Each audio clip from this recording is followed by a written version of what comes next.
Parfois, il suffit d'un doute, d'une seule question. Une question qu'on se pose sur soi-même pour que ça pèse une tonne. Alors aujourd'hui, on va essayer d'y voir plus clair, de trouver des réponses qui apaisent. Et pour ça, on va se tourner vers ce qui ne ment pas, les faits, la science. Et ce poids, pour beaucoup d'hommes, il est bien réel. C'est une espèce d'incertitude qui peut être vraiment lourde à porter.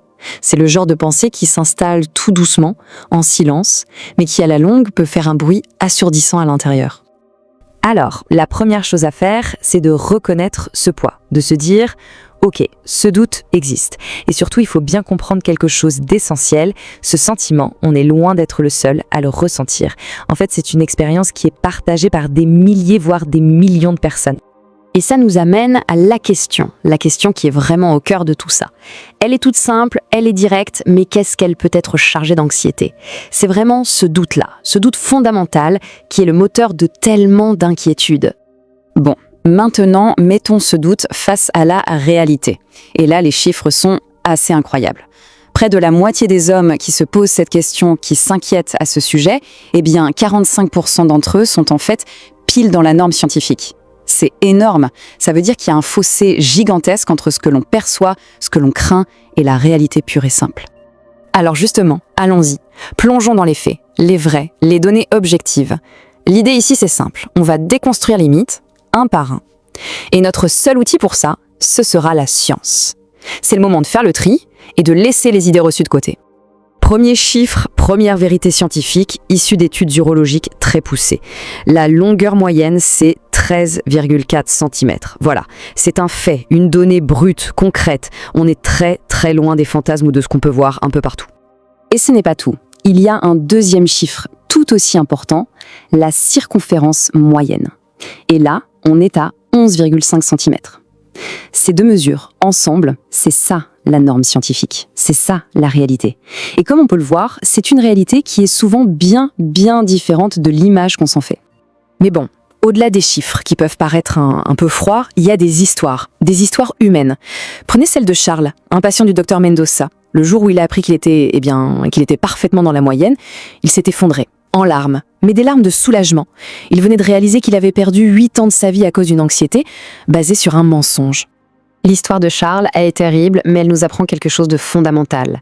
Être obsédé par les chiffres, c'est une impasse totale. Ça ne mène nulle part, sauf à l'angoisse. Du coup, ça nous force à poser la vraie question. Si les centimètres ne sont pas le sujet, alors c'est quoi le vrai sujet? C'est le moment de parler de ce qui compte vraiment, au fond, dans l'intimité. Et tout est là dans ce changement de perspective. C'est un peu comme si on regardait dans la mauvaise direction. On se focalise, ou plutôt on a l'impression qu'il faut se focaliser sur la performance physique. Alors qu'en réalité, la base, le fondement d'une relation intime qui fonctionne, c'est tout autre chose. C'est la connexion émotionnelle. Et attention, ça ce n'est pas juste une belle idée ou une opinion personnelle. Non. C'est ce que les études confirment encore et encore. Quand on demande aux partenaires ce qui est le plus important pour eux, les réponses sont claires. Ce n'est pas la performance, c'est l'attention, la tendresse, la capacité à communiquer. Et bien sûr, cette fameuse connexion authentique. Et tout ça, en fait, ça converge vers une seule et même idée, une idée centrale, le pouvoir de la présence. C'est ça la clé. On parle ici de redéfinir complètement ce que c'est, la force.